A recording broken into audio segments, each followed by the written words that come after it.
Welcome to the Nest Edge webinar.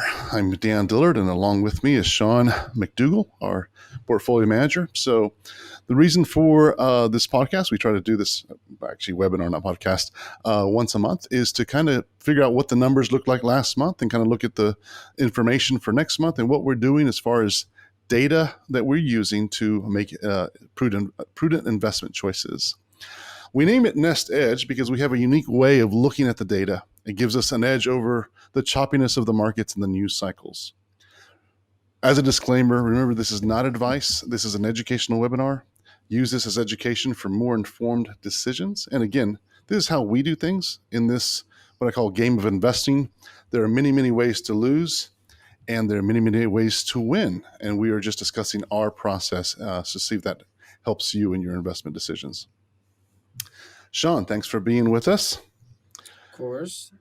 I want to start talking about the differences between the market and the economy because you hear this in the news all the time where the markets are just have bounced back and doing really, really well, but yet we have all of this employment so you hear a different story out in the news cycle. So I want to just have an explanation to the audience of the differences between market and economy. Will you tackle that? Yeah, and in the long term, they will link back up. It's just in the short runs when we have these massive moves like we've had this year. And I was traditionally speaking, equities are forward looking and they are quickly trying to price in expectations of what's coming down the pipe. So economic data and earnings calls and all of that is backward looking, generally speaking. So what we know about the economy has already happened. Equities is trying to price in what is expected to occur going down the pipe. That's why when we have years like this, which is, unprecedented for a few reasons, but when you have these years of real quick moves in different directions, the economic data is going to lag a little and the equity prices are probably trying to price something else in that's not very obvious. But eventually reality will sync back up. Economic gravity is undefeated. We just, by and large, there's been this big, massive disconnect between the two because equities is pricing in, consensus has been pricing in a near perfect recovery, the whole V-shaped recovery thing. Everything's fine. The states are going to open back up. All the jobs that we lost are going to come back on board. And then it's just not connecting with reality right now. And the last few days have starting to show what happens if you just chase charts. Economic gravity does appear. Inflation is appearing. And there's a lot of political risk this year for more than one reason. So it's not boring. So to sum it all up, economy is backward looking at data, and market is future looking. So guessing what the future is going to hold for us in the short term and in even the longer term quarters. So that makes a lot of sense. Now let's talk about the recovery because there's a lot of word on the street and you just mentioned it, where people were expecting this virus to go or come in and then be gone really quickly, and they also thought that the markets and the economy would do a really quick bounce back. So what is the V versus what we are now talking about on our last newsletter, a cave recovery? Yeah, a V is pretty straightforward. What goes down must come back up. Again, states are going to all the bottom of the barrel, at least from the most recent rearview mirror, was February, March. The states are first shutting down. A lot of unknown, a lot of fear. Everyone's staying at home, and the expectations or consensus was pressing in a recovery back up to the February 19th levels, where unemployment was just under 5%. I was like, oh, it's fine. States are opening back up.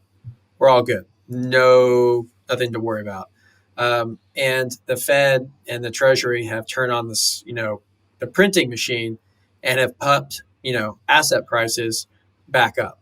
Both Treasuries, investment grade bonds, junk bonds, propping up the equity markets, indirectly, maybe directly. That's tinfoil hat time, maybe. whether they're directly propping things up. But what they've done is they've once again bailed out Wall Street, and that's the top of the K, and Right. then the bottom part of that K is, the roughly 29 million people as of last week that are receiving some sort of unemployment benefits. And so there's just this massive, stark difference where we are as a nation. The most vulnerable people are getting chewed up, and the top 1% are, we are now, I guess, with the most recent sell off, we're basically even where we were on February 19th. We're about 0.55% lower. When I say we, I'm saying the S&P 500 is just barely below where it was on February 19th. And February 19th was an all-time high. Unemployment was at all-time lows. It was, kind of the perfect scenario, and that's what the White House is trying to get us back to because it's an election year. That's what equity bulls are trying to get us back to, and that's what they've been pricing in for the last few months is everything's fine. But in reality, every single week, there's another million people that are filing for unemployment, and there's more coming. Yeah, let's talk about that. Let's talk about the unemployment numbers because one thing that did happen last week is we had less than a million for the first time in a few, Sort few of, weeks. sort of. If Yeah, you let's read talk about the employment numbers and what you saw in those numbers. So yeah, initial claims did drop from 1.1 down to about 881. But there was some asterisk in there. If you read the report, the Department of Labor adjusted how they did a revision to seasonal adjustment factors. So basically, they changed up the math on how they added up what unemployment claims count and what don't count. And it all they did was they changed the math and the numbers dropped. If you added it, went back to the old way they were doing the math, it was still about a million five or 1.05 million. So it's, I mean, it's kind of, It was a headline, yeah, essentially. it was nothing. And I mean, PUA claims went up by 150. And then the most important number was continuing benefits, people that continuing claims that are not getting rehired, their jobs are not coming back. That went up over 2 million. Okay. That number, continuing claims means more than any of the other ones. It's the people pay attention to that, initial claims number because it's the first indicator to what's going to filter all the way through. But the number really didn't do anything. It was headlines. It was a good warm feeling, but it was, if you read the report, so many Yeah. people don't Right. read these things. They just don't read them. Right. Well, Like, I mean, and this that's one, it was at the very top of the page of the first page. They put a line, a dark line around it, and it said, "We're changing how we're doing the math." And if you just rebuilt it with the math the way they used to do it, I mean, it was still another million people. right. Okay. So we're seeing and that's part of the reason we do this nest edge is because we do get in the weeds and we do read and we do figure out, and a lot of this is this is what you do, you get in there and figure out what the data is talking about, because there are so many headlines. And this is one thing that you've said over and over at various client meetings is don't listen to the headlines. Don't, because they're there to sell ads. They're there to sell headlines. They're there to have viewers there. They're not there to manage your portfolio. And that's the major difference in actually lifting the hood and kind of looking under the hood and checking out the engine and seeing why is this way. And that's a Yeah, very good point. yeah, And they recently did that a month ago as well when they changed other numbers that we were looking at. And so it was nice that we were able to catch yeah. that. And I don't know why they're doing this. I've heard different reasons and theories and stuff. It's an election year, so like with the crazy announcements the CDC made the last few weeks, is everything becoming political this year? How much pressure is the? I mean, this is tinfoil hat time, but I mean, there's just a lot of weird stuff. Like, why would you change these numbers just to? I mean, you're just trying to make the numbers look better Right. because Well, White House is trying to get reelected. It's like, why even do this? Like, it makes no sense to be adjusting things in such a heightened, tense time. well, especially because as you and I both know, the numbers don't lie and they'll catch up to you whether you change them or whatnot. It's not going to change the fact of where we're at in this economic recovery. Yeah. So as of August, we just posted on our blog page. We just have launched a new website a couple weeks ago and just launched our new site. So we'll have some blogs out, and there is a new blog that we put out there. There's just the numbers. And so we pointed out a bunch of current numbers as of last week.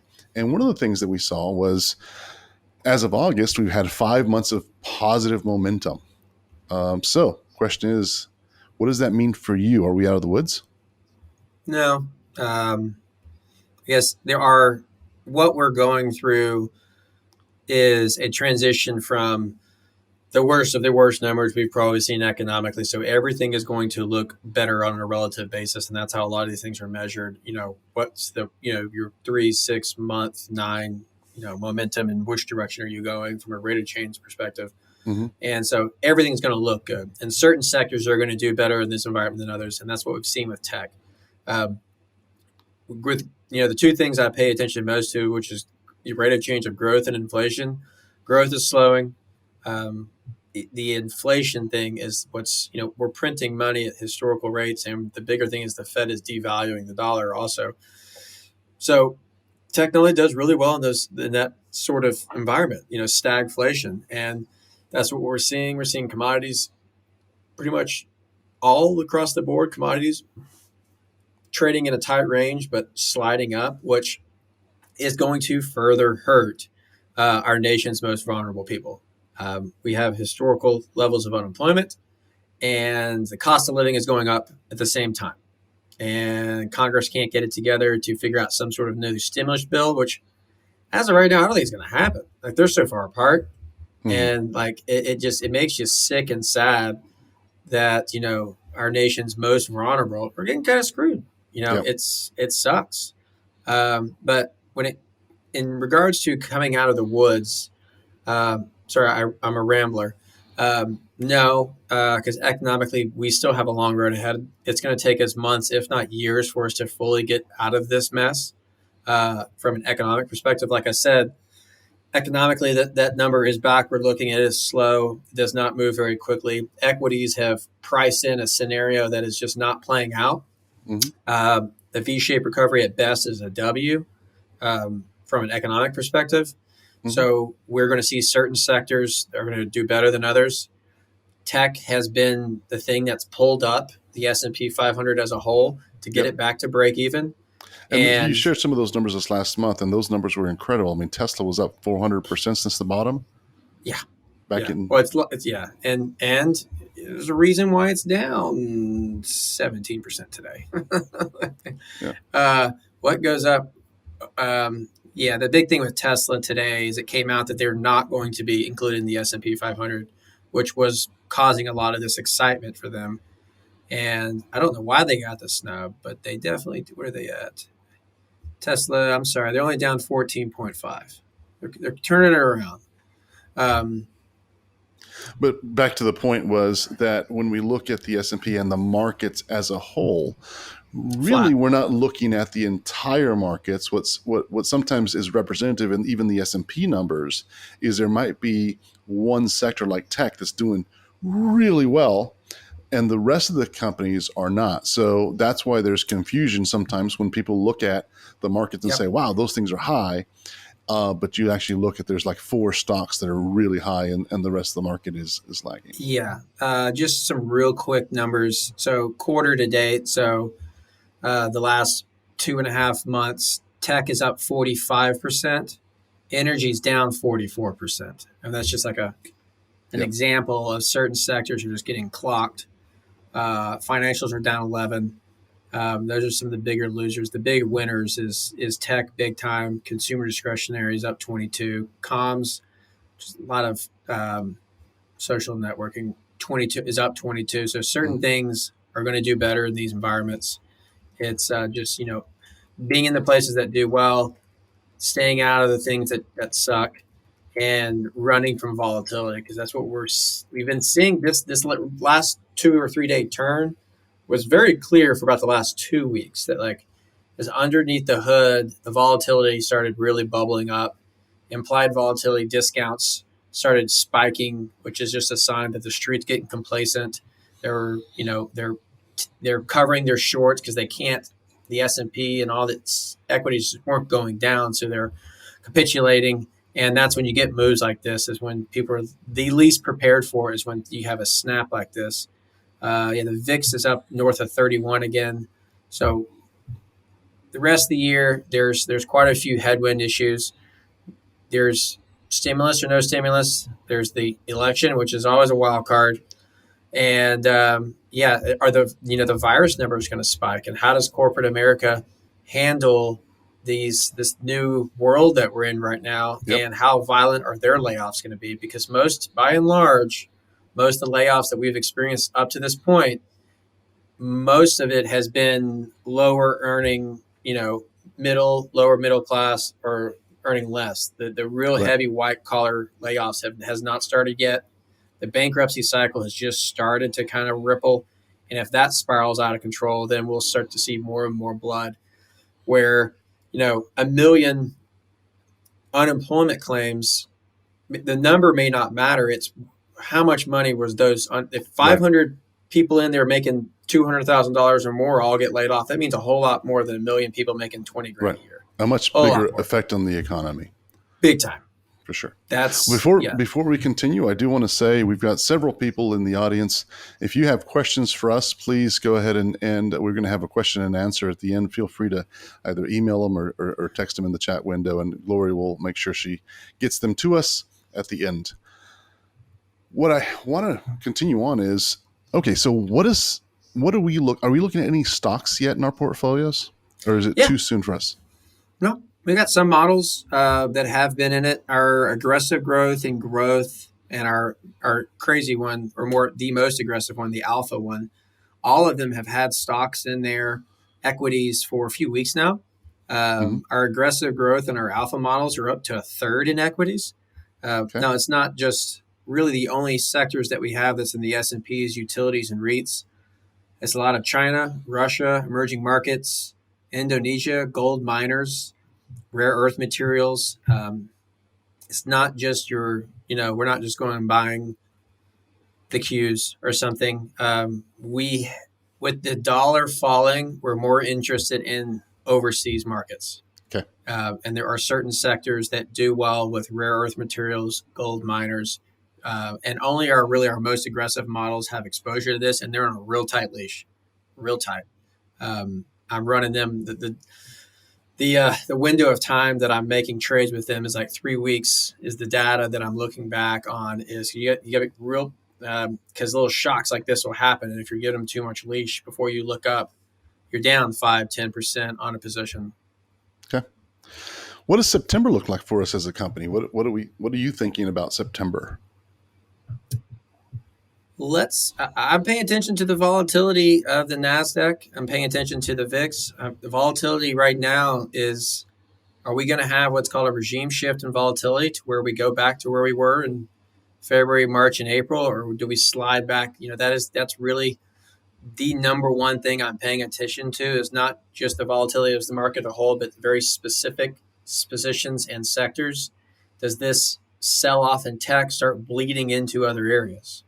Because tech's really been the golden boy pulling The market's up. equities out of this thing. Mm-hmm. So I mean, nothing really changes. I'm paying attention to the volatility and chasing assets that have lower volatility. And by and large, that is still in all the things that we've been in, right? Treasuries, gold, and assets that are, that do well with the dollar falling, which is overseas. You mentioned the VIX, and just for those that haven't been on our calls before, VIX is, and you want to just quickly explain what that gauge is? The VIX is, and it has several fun names, but for the most part, you can just call it the fear gauge or the volatility gauge. And what it's doing is it's estimating for the next 30 days how much protection are people putting on with the S&P 500. So how much downside protection are they buying? The higher that number, the VIX goes, that means people are scared and they're buying protection, downside protection. That number goes down, that means people are more bullish, a little more comfortable with taking on risk. When that number pops, like it did last Friday, by like 15 or 20%, it's just kind of showing you under the hood The, what do people think is coming down the pipe? How bearish or bullish people are being specific to the S&P 500 their equities? confidence range as a whole, Sure. right? Yeah. How worried are people? Or how worried is the street about the next 30 days? And so, whenever you said it, we're going to be looking at the VIX really closely during September, mostly because and kind of making sure it doesn't get back to the February March time frame. Can you talk about the numbers in February March and then how that's changed?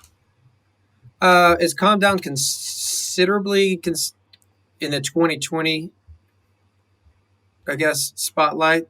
Historically, it is still very high, but like in March, it was in the 60s, Okay. so double where we are now.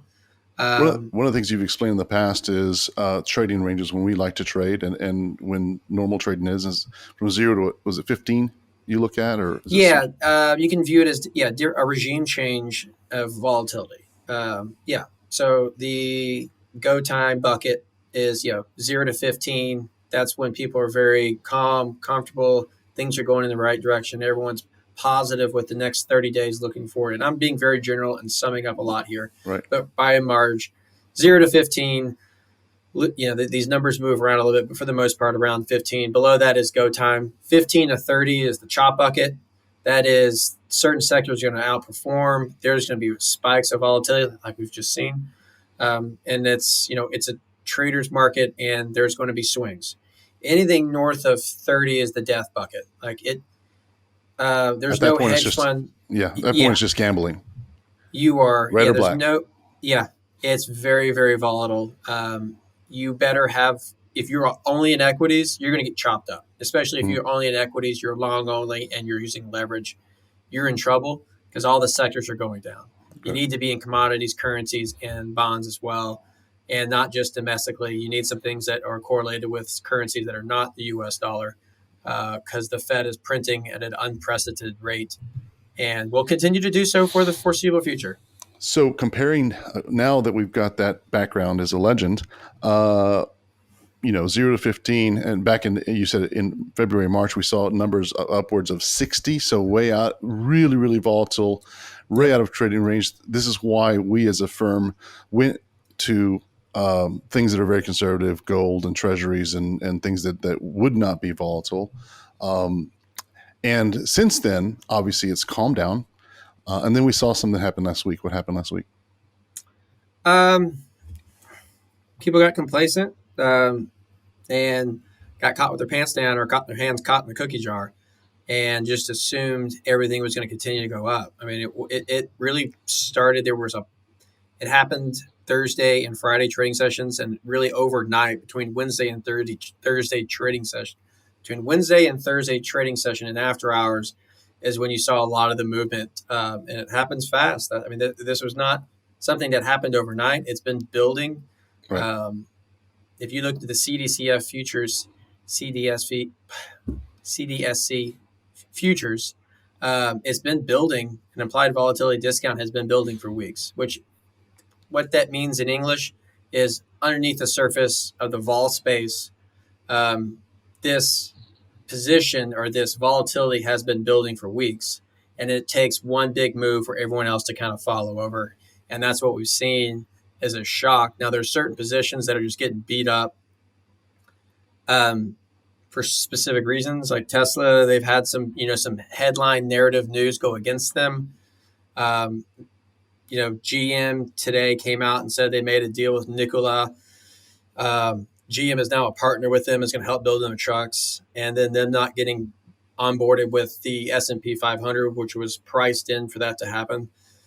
That is very, very bad news for Tesla prices, Mm, post the stocks.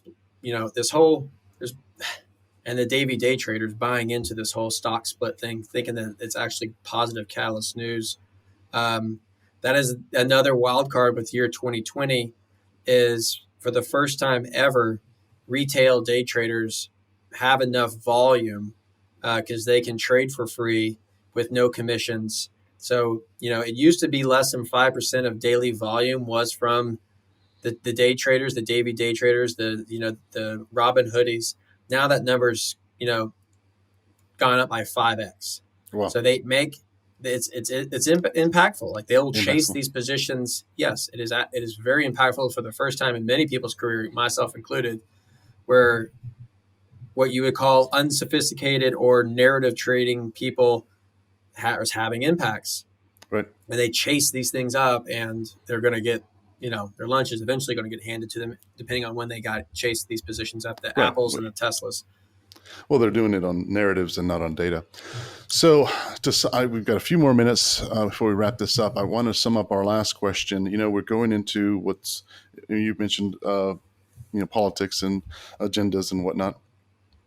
Do you have any data on one of the questions that I guess one of the fears that a lot of people have is certain either it's Democrats or Republicans that actually have the White House or win the election. How does that impact markets? Um, so that gets overplayed. It's less impactful than you think, but historically, generally speaking, I hate saying these things, but historically, generally speaking, equities do like Republicans in office Mm-hmm. because they generally they reduce taxes historically. So it's probably, the equity markets 55 to 60% prefer Republicans, and then but there are times when the Democrats are better for the equity markets. Mm-hmm. Um, as long as there just can't be a surprise. Right. If it's like that's one thing that the equity markets hate more than anything is surprises and the unknown. Right. Right now, it was looking like Biden was a runaway with it, and then it's tightened back up, and then now Biden's kind of stepping back up away. I have no idea how or what's going to happen in November. It makes no impact on how we manage models. This year will be probably pretty nasty in that everyone's going to be throwing mud at each other because it's just a very particular polarizing election. But the last one was very polarizing. So but historically speaking, to answer your question, yes, equities do prefer Republicans because they are generally lower on taxes, a little more less regulation, and where Democrats generally are the other way. But there's not a whole lot of difference. I've seen studies that say, 60% of the time X, Y, and Z. Historically, this happens. All those articles are information like, oh, okay, that happened then, but we're in a completely different world now. So it's less important than people make it out to be. Okay.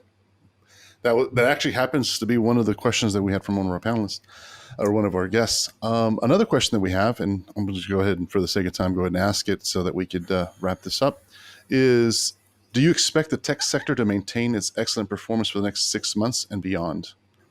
What are your expectations there? Yeah, probably.